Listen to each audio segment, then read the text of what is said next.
Kung nagsisimula ka na ngang mag-vlog o mag-mini vlog, bagay na bagay sa iyo ang wireless microphone na to.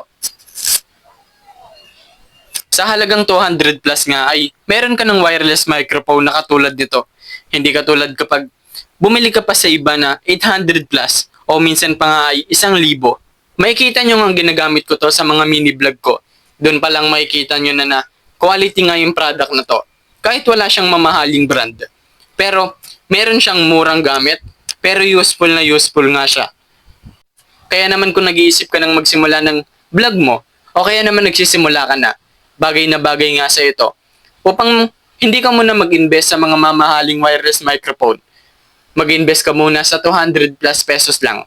Dahil same lang naman sila ng function, wala lang tong mamahaling brand. At meron na rin tong pang-ipit. Kung gusto niyo siyang ilagay sa mga damit nyo, o kaya naman sa kung ano-anong gamit, katulad ng mga ginagawa nila. At meron na rin tong pang-reduce noise, para sa mga background noise o sa kung ano-anong mga sound na lumalabas sa mga electric fan, sa mga ganong bagay. Kung gusto niyo makita yung quality ng product na to, makikita niyo yan sa iba ko pang mga video. Kaya naman kung gusto niyo nang mag-invest sa pagbablog niyo, makikita niyo nga yung link diyan sa baba. Yun lang guys. God bless sa gusto mong simulang vlog o sa sinisimulan mo ng vlog.